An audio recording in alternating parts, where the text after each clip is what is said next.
नमस्कार और आप सभी का साहित्यिक दर्पण चैनल पर हार्दिक स्वागत है। मैं हूं प्रीति और आज हम आपके लिए एक बेहद खास और भावनात्मक उपन्यास लेकर आए हैं। मन्नू भंडारी जी का प्रसिद्ध उपन्यास मेरा बंटी। ये कहानी एक छोटे से बच्चे बंटी की है जो अपने माता पिता के अलगाव की तकलीफों से गुजरता है। इस कहानी के माध्यम से हम बंटी के दर्द, उसकी संवेदनाओं और उसकी छोटी सी दुनिया के रंगों को समझने की कोशिश करेंगे। ये केवल एक बच्चे की कहानी नहीं है, बल्कि यह हमारे समाज के कई गहरे पहलुओं को उजागर करती है। तो चलिए इस अद्भुत यात्रा को शुरू करते हैं और सुनते हैं मेरा बंटी की यह मार्मिक कहानी। मम्मी ड्रेसिंग टेबल के सामने बैठी तैयार हो रही है। बंटी पीछे खड़ा चुपचाप देख रहा है। मम्मी जब भी कॉलेज जाने के लिए तैयार होती हैं, बंटी बड़े कौतूहल से देखता है।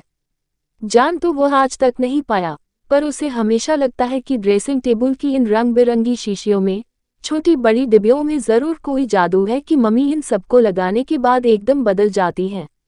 कम से कम बंटी को ऐसा ही लगता है कि उसकी मम्मी अब उसकी नहीं रही, कोई और ही हो गई। पूरी तरह तैयार होकर, हाथ में पर्स लेकर मम्मी ने कहा, देखो बेटे, धूप में बाहर नहीं निकलना। हाँ। फिर फूफी को आदेश दिया, बंटी जो खाए वही बनाना, एकदम बंटी की मर्जी का खाना, समझी।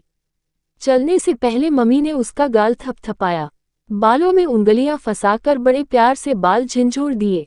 पर बंटी जैसे बुत बना खड़ा रहा, बांह पकड़कर झूला नहीं, किसी चीज की फरमाइश नहीं की। मम्मी ने खींचकर उसे अपने पास सटा लिया, पर एकदम चिपककर भी बंटी को लगा जैसे मम्मी उससे बहुत दूर है। और फिर वे सचमुच ही दूर हो गईं। उनकी चप्पल की खटखट जब बरामदे की सीढ़ियों पर पहुंची तो बंटी कमरे के दरवाजे पर आकर खड़ा हो गया। और मम्मी जब फाटक खोलकर, सड़क पार करके, घर के ठीक सामने बने कॉलेज में घुसी तो बंटी दौड़कर अपने घर। मम्मी अब पीछे मुड़कर नहीं देखेंगी, न पे तुले कदम रखती हुई सीधी चलती चली जाएंगी। जैसे ही अपने कमरे के सामने पहुंचेंगी, चपरासी सलाम ठोंकता हुआ दौड़ेगा और चिक उठाएगा। मम्मी अंदर घुसेंगी और एक बड़ी सी मेज के पीछे रखी कुर्सी पर बैठ जाएंगी। मेज पर ढेर सारी चिट्ठियां होंगी, फाइलें होंगी। उस समय तक मम्मी एकदम बदल चुकी होंगी। कम से कम बंटी को उस कुर्सी पर बैठी मम्मी कभी अच्छी नहीं लगी। पहले जब कभी उसकी छुट्टी होती और मम्मी की नहीं होती, मम्मी उसे भी अपने साथ कॉलेज ले जाया करती थी। चपरासी उसे देखते ही गोद में उठाने लगता तो वह हाथ झटक देता। मम्मी के कमरे के एक कोने में ही उसके लिए एक छोटी सी मेज कुर्सी लगवा दी जाती, जिस पर बैठकर वह ड्राइंग बनाया करता। कमरे में कोई भी घुसता तो एक बार हंसी लपेटकर आंखों ही आंखों में जरूर उसे दुलरा देता। तब वह मम्मी की ओर देखता, पर उस कुर्सी पर बैठकर मम्मी का चेहरा अजीब तरह से सख्त हो जाया करता है। लगता है मानो अपने असली चेहरे पर कोई दूसरा चेहरा लगा लिया हो। मम्मी के पास जरूर एक और चेहरा है। चेहरा ही नहीं, आवाज भी कैसी सख्त हो जाती है। बोलती है तो लगता है जैसे डांट रही हो। बंटी को मम्मी बहुत ही कम डांटती हैं, बस प्यार करती है, इसीलिए यो सख्त चेहरा लिए डांटती। प्रिंसिपल की कुर्सी पर बैठी मम्मी उसे कभी अच्छी नहीं लगती। वहां उसके और मम्मी के बीच में बहुत सारी चीजें आ जाती हैं। मम्मी का कॉलेज के ढेर सारे काम, थोड़ी थोड़ी देर में बजने वाले घंटे, घंटा बजने पर होने वाली हलचल, इन सब के एक सिरे पर वह रहता है चुपचाप सहमासा और दूसरे पर मम्मी रहती है किसी को आदेश देती हुई, किसी के साथ सलाह मशवरा करती हुई, किसी को डांटती हुई। और इसीलिए उसने कॉलेज जाना छोड़ दिया। घर में चाहे वह अकेला रह ले, पर वहां नहीं जाता। वहां किसके पास जाए? मम्मी तो वहां रहती नहीं। रहती है बस एक प्रिंसिपल, जिनके चारों ओर बहुत सारे काम, बहुत सारे लोग रहते हैं। नहीं रहता है तो केवल बंटी। थोड़ी देर तक बंटी गेट पर खड़े खड़े आने जाने वालों को यूं ही देखता रहा। फिर लोहे के फाटक पर झूलने लगा।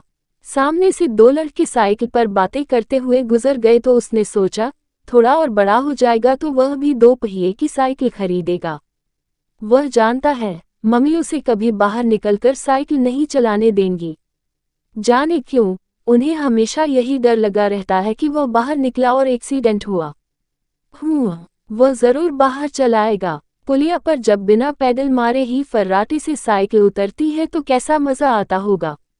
उसके बाद आंखों के सामने वे बड़े बड़े मैदान तैर गए जो स्कूल जाते समय बस में से दूर दूर दिखाई देते हैं।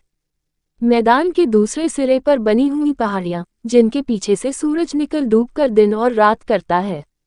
कौन जाने उन पहाड़ियों की तलहटी में कोई साधु बैठा हो, जिसके पास जादू की खड़ाऊ हो, जादू का कमंडल हो। एक बार जाकर जरूर देखना चाहिए, पर जाए कैसे? साइकिल मिलने जाया जा सकता है, बस किसी को बताए नहीं और चलता चला जाए तो पहुंच ही सकता है।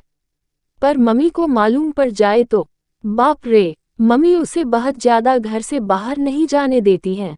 पर मम्मी को पता ही नहीं चल पाता है कि पलंग पर उनकी बगल में लेटे लेटे वह उन साधुओं की तलाश में कहाँ कहाँ घूमता है। अनदेखे अनजाने पहाड़ों में, जंगलों में, घाटियों में। छुट्टी के दिन समझ ही नहीं आता वह क्या करे। एक बार यूं ही बगीचे का चक्कर लगाया। मोगरे खूब महके हुए थे। एक एक पौधे को उसने खूब प्यार से छुआ, फिर गिनकर देखा कितनी नई कलियां खिली हैं। हर एक पौधे की फूल पत्तियों का हिसाब किताब उसके पास है।